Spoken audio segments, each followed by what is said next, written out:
നീ പോക്കോ. ഓ,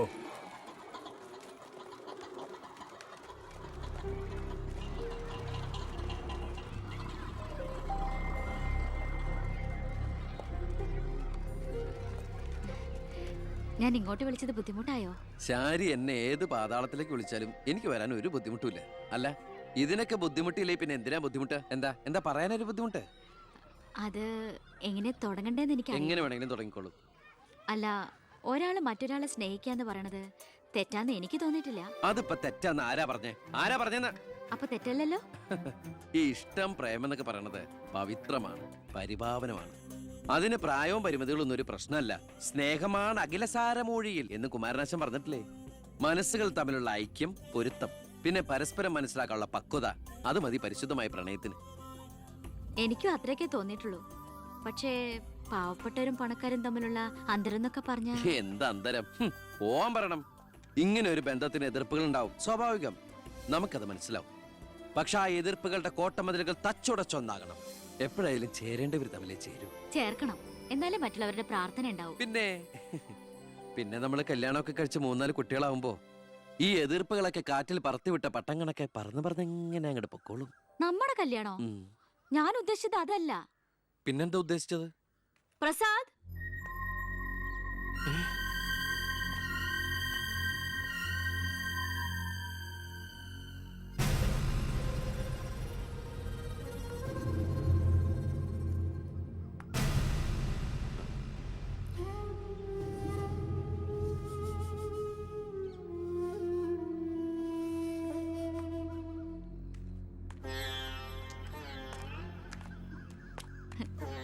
ഇത് പ്രസാദ്, ഈ സ്കൂളിലെ മാഷാ. ഹലോ. ഇവക്ക് ഭയങ്കര പേടിയായിരുന്നു. ഏട്ടന്റെ നല്ല മനസ്സാണ്, പറഞ്ഞാ മനസ്സിലാവുന്നൊക്കെ ഞാനാ പറഞ്ഞത്. ഇപ്പൊ സന്തോഷായില്ലേ? മീനൂട്ടി, എന്താ ഇത്? എന്നാലും നീ സുഹൃത്തുക്കളായിരുന്നു, പിന്നീട് അടുത്തുപോയി. പിരിയാൻ പറ്റണില്ല. ഒരുപക്ഷെ ഏട്ടൻ അറിഞ്ഞിട്ടുണ്ടാവില്ല വീട്ടിൽ എനിക്കൊരു കല്യാണാലോചന നടക്കുന്ന കാര്യം. ഏതാണ്ട് ഉറപ്പിച്ച പോലെ അച്ഛൻ IAS IPS വീട്ടിൽ നിറയ്ക്കാനുള്ള ശ്രമത്തില. പക്ഷെ എന്റെ ഇഷ്ടം അറിയാൻ ആർക്കും താല്പര്യമില്ല. ചോദിച്ചിട്ടില്ല ഒരു വാക്ക് പോലും ആരും. എനിക്കിപ്പോ പറയാൻ ഏട്ടൻ മാത്രമേ ഉള്ളൂ.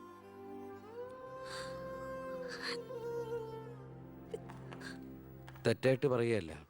മന്ത്രിയുടെ മകൾ, കോടീശ്വരി, നല്ല വിദ്യാഭ്യാസം, സുന്ദരി, ആർക്കും മോഹം ഉണ്ടാവും. ഞാൻ അറിഞ്ഞിരുന്നില്ല മന്ത്രിയുടെ മകളാണെന്നൊന്നും. ഒരു പക്ഷേ എൻ്റെ ക്യാരക്ടർ അറിയാവുന്നതുകൊണ്ടാവാം മീനു അത് മാത്രം എന്നിൽ നിന്ന് മറച്ചു വെച്ചത്. എൻ്റെ ആഗ്രഹങ്ങൾക്ക് ഞാൻ എന്നൊരു പരിധി വെച്ചിരുന്നു. വീട്ടിൽ ആരൊക്കെയുണ്ട്? അച്ഛൻ, അമ്മ, പെങ്ങമാർ. അവരുടെയൊക്കെ ഏക പ്രതീക്ഷയും അത്താണിയും ഞാൻ തന്നെയാണ്. MPhilന്റെ റിസൾട്ട് വന്നാൽ എനിക്ക് ഏതെങ്കിലും ഒരു മാനേജ്മെന്റ് കോളേജിൽ ലെക്ചർ പോസ്റ്റ് ഉറപ്പാ. അത് കഴിഞ്ഞ് കൃഷ്ണകുമാറിനെ കാണണമെന്ന് വിചാരിച്ചിരിക്കുകയായിരുന്നു ഞാൻ. ശക്തമായ എതിർപ്പുകൾ ഉണ്ടാവും. അതിനൊക്കെ തരണം ചെയ്യാനുള്ള തൻ്റെ അവിടെ ഉണ്ടോ? ഉണ്ട്. എങ്കിൽ ഞാൻ കൂടെ ഉണ്ടാവും.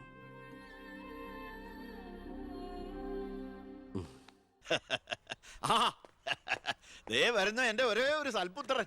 നാട് ഭരിക്കുന്ന മന്ത്രിയൊക്കെ നാട് ഭരിച്ചാലല്ലേ തിരക്കറിയാൻ പറ്റും. അല്ല, ഞാൻ മോനെയാണ് ഉദ്ദേശിച്ചത്. നേരെ അടുക്കളയോട്ട് പോവാന്നോ? ഇവിടെ നടക്കുന്ന ചടങ്ങ് എന്താണെന്ന് മനസ്സിലായോ? മീനൂട്ടിയുടെ കല്യാണം ഉറപ്പിക്കുക. ഓ, അത് ശരി. ഞാനും വിചാരിച്ചു എന്താണ് ഇവിടെ ASP ആയിട്ട് ഒരു ബിസിനസ് എന്ന്. എന്നിട്ട് കച്ചവടം ഉറപ്പിച്ചോ? ഇപ്പൊ ഉറപ്പിക്കും. Hello, I am Harindran from Singapore. ഒരു മിനിറ്റ്. ഇനി ഹരീന്ദ്രൻ സാർ ഇരിക്കുക. അല്ല, ചുമ്മാ കയറി നിൽക്കണ്ടല്ലോ. ഈ കല്യാണം നടക്കില്ല. അവൾക്ക് വേറെ ചെറുപ്പക്കാരൻ ഇഷ്ട. പയ്യൻ കോട്ടപ്പുറ സ്കൂളിലെ മാഷ, പേര് പ്രസാദ്. അവൾക്ക് ഈ കല്യാണത്തിന് ഇഷ്ടമല്ലാത്ത നിലയ്ക്ക് ഇതിന്ന് പിന്തിരിയല്ലേ ബുദ്ധി. അതല്ലേ നല്ലത്. പെണ്ണിന്റെ ഫ്ലാഷ് ബാക്ക് എനിക്കൊരു പ്രശ്നമല്ല. അല്ല, ഇതിൽ ഇടപെടാൻ താനാരാ? ഞാൻ അവളുടെ ഒരു ആങ്ങള. എനിക്ക് പെണ്ണിന്റെ അച്ഛനുമായിട്ടാണ് ഡീല്. ഇവിടുത്തെ മന്ത്രിക്ക് ഒരു IPS ആവശ്യം. എനിക്കൊരു മന്ത്രി, ഒരു ഗീവ് ആൻഡ് ടേക്ക് പോളിസി. ഓ, അത് ശരി. അങ്ങനെ ഒരു ബന്ധമാണ് അച്ഛനും നിങ്ങളും ആഗ്രഹിക്കുന്നെങ്കിൽ നിങ്ങൾക്ക് തമ്മിലാണ് കല്യാണം കഴിച്ചൂടെ? ഒരു ഗിവ് ആൻഡ് ടേക്ക്. അയ്യോ, ഞാനില്ല, എന്നെ ഒഴിവാക്കിയേക്ക്. നിങ്ങൾ തമ്മിലാവുമ്പോ നല്ല ചർച്ചയായിരിക്കും. മേഡ് ഫോർ ഈച്ച് അതറാ. അവൻ ചിരിച്ചോണ്ടാ ഇടപഴകുന്നേ. കുഴപ്പമില്ലെന്ന് തോന്നുന്നു. ചിരിച്ചോണ്ട് പൊളിച്ച തെറി പറയാനും എടുക്കന മകനെ. വാ മോളെ. നമ്മൾ എന്തായാലും ഈ കല്യാണം നടത്താൻ പോണില്ല. പിന്നെ എന്തിനാ വേഷം കെട്ടില്? മോളാത്തേക്ക് അച്ഛന്റെ വെറും നേരം പൊക്കളല്ലേ ഇതൊക്കെ. എടാ ചുമ്മാരിയമ്മേ. ആ അപ്പൊ ഇറങ്ങല്ലേ? അവിടെ ASP മോൻ പോവാൻ ധൃതി കാണിക്കണു. ചെല്ല് ചെല്ല്. ഡാ, നീ ഞങ്ങളെ അവമാനിക്കാൻ മനഃപൂർവ്വം കച്ചകെട്ടി ഇറങ്ങിയിരിക്കണോ? അങ്ങനെയാണെങ്കിൽ അങ്ങനെ. അച്ഛനെന്ത് IAS IPS ഒക്കെ കാണുമ്പോ ഇത്ര ആക്രാന്തം?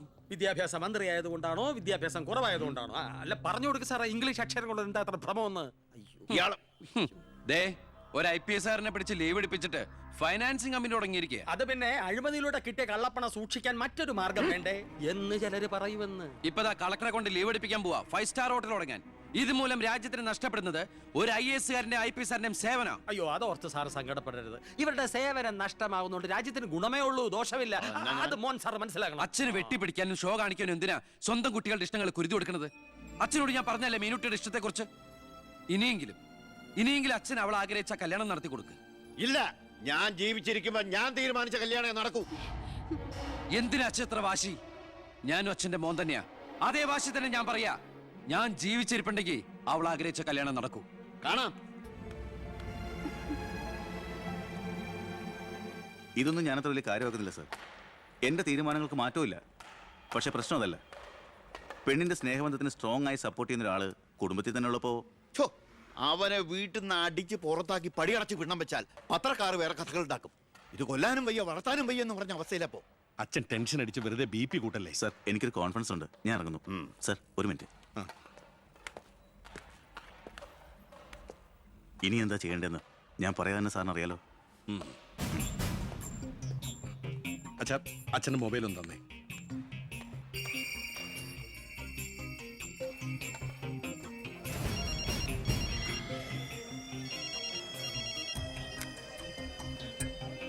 ഹലോ. ആ, പവിത്രന്. പേര് പ്രസാദ്.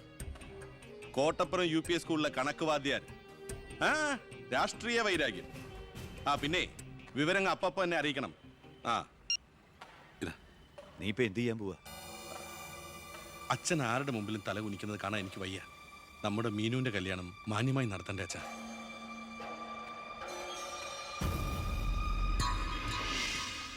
ഇപ്പൊ പോയിക്കോ. നമുക്ക് വൈകുന്നേരം അമ്പലത്തിൽ വെച്ച് കാണാം. അമ്പലത്തിൽ വരുമ്പോ പറയും ലൈബ്രറിയിൽ വെച്ച് കാണാന്ന്. ലൈബ്രറിയിൽ വരുമ്പോ പറയും പ്ലീസ്, ഇത് സ്കൂളാണ്. ആണോ? ഞാൻ വിചാരിച്ചു മാർക്കറ്റ് ആണെന്ന്. ദേ, ഞാനൊരു കാര്യം പറയാം. എന്റെ കല്യാണം ഉറപ്പിച്ചു. ഉറപ്പിച്ചല്ലേ ഉള്ളൂ, കഴിഞ്ഞിട്ടില്ലല്ലോ. അന്ന് കളിയാക്കി വിളിച്ച ഇനി ഇങ്ങനെ ഒഴിപ്പാൻ തന്നെയാണ് പ്ലാനെങ്കിൽ ഞാൻ അയാളെ കെട്ടി അങ്ങ് പോവും. ഓ, ആയിക്കോട്ടെ. എന്നിട്ടേ ഞങ്ങൾക്ക് ഉണ്ടാവുന്ന കുട്ടിയെ ഞാൻ ഇവിടെ തന്നെ പഠിപ്പിക്കും. എന്നിട്ട് കൊച്ചിനെ നോക്കി പറഞ്ഞാൽ മതി, എനിക്ക് പിറക്കാതെ പോയ മകനാണല്ലോ നീ എന്ന്. കേട്ടോ? മീനുട്ടി, എനിക്ക് വേറെ പണിയുണ്ട്, ഞാൻ പോവാ. ഓ, ഇങ്ങനെ ഒരു മണിക്കൂസിനെയാണല്ലോ ഈശ്വര ഞാൻ സ്നേഹിച്ചത്. ഇന്ത്യയുടെ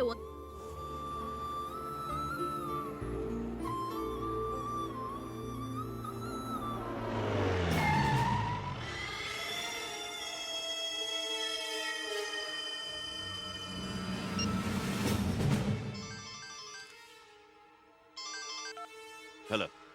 ആ, ഉണ്ട്, കൊടുക്കാം. പവിത്ര, എന്തോ? നിനക്കാ. ഹലോ, പവിത്ര സാറല്ലേ? ഞങ്ങൾ സ്കൂളിലെത്തി. ആ, ഇനി ഈ നമ്പറിലേക്ക് വിളിക്കണ്ട. ആ, ശരി ശരി, ഓക്കെ. +9 = 25. ഇനി എല്ലാവരും ഇത് എഴുതിയെടുത്തോളൂ.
എന്താടോ ചത്തവന്റെ പേര്? പ്രസാദ്. അച്ഛന്റെ പേര് നാരായണൻ.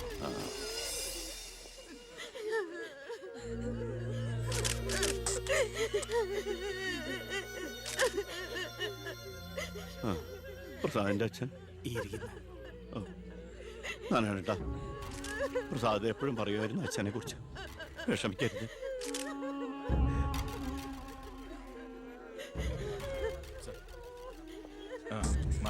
എക്സ്ക്യൂസ് മീ സാർ, പ്രസാദിന്റെ കൊലപാതകത്തെ കുറിച്ച് എന്തെങ്കിലും? പ്രസാദിന്റെ മരണം കേട്ടപ്പോൾ ഞാൻ ഞെട്ടിപ്പോയി. പാർട്ടിക്ക് നഷ്ടപ്പെട്ടത് ചൂട് മുശിരുള്ള ഒരു സജീവ പ്രവർത്തകൻ. പാർട്ടിയുടെ സജീവ പ്രവർത്തകൻ ചുളുവിൽ ഒരു രക്തസാക്ഷി ഉണ്ടാക്കിയെടുക്കുക. ആ പാവത്തിന് രാഷ്ട്രീയം എന്താണെന്ന് അറിയുമല്ല. എന്താ സാർ, കൊലപാതകയെ കുറിച്ച് വല്ല തുമ്പും കിട്ടിയോ? പട്ടാ പകൽ എല്ലാവരുടെയും മുമ്പിലിട്ട് എന്നിട്ടും പ്രതിയെ പിടിക്കാൻ പോലീസിന് കഴിഞ്ഞില്ലെന്ന് വെച്ചാൽ നാണക്കേടാണ് സാർ. താൻ എന്തിനാ എന്റെ അടുക്ക ചൂടാവുന്നേ? അധികാരമുള്ളവർ പറയുന്നത് അനുസരിക്കാൻ എനിക്ക് കഴിയൂ.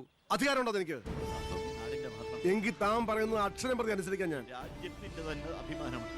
എടോ, കൊലപാതകയെ പറ്റി വ്യക്തമായ സൂചന എനിക്ക് ലഭിച്ചിട്ടുണ്ട്. എങ്കിൽ പിന്നെ സാറിനെ അവരെ അറസ്റ്റ് ചെയ്തൂടെ? വെറുതെ അറസ്റ്റ് ചെയ്തിട്ട് കാര്യമൊന്നുമില്ല. സാക്ഷികൾ വേണം. അല്ലെങ്കിൽ കോടതിയിൽ നിന്ന് പുല്ല് പോലും ഇറങ്ങിപ്പോരും. സാക്ഷി പറയാൻ ആളുണ്ടാവണം. ആരും ഉണ്ടാവില്ല.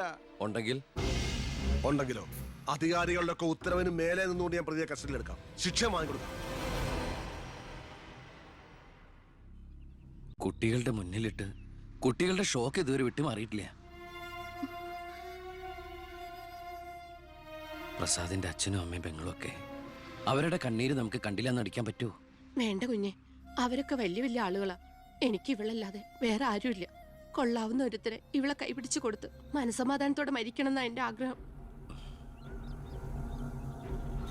ശരി, പ്രസാദിന്റെ കൊലപാതകത്തിൽ നിന്ന് നമുക്കങ്ങനെ ഒഴിഞ്ഞു മാറാൻ പറ്റൂ? ഒരു തരത്തിലും നമുക്കില്ലേ പങ്ക്? താൻ ഒരാൾ വിചാരിച്ചാല് കൊലപാതകയെ കോടതിയുടെ മുമ്പിൽ കൊണ്ടുവരാൻ പറ്റും, വ്യക്തമായ സാക്ഷിമൊഴികളോടെ.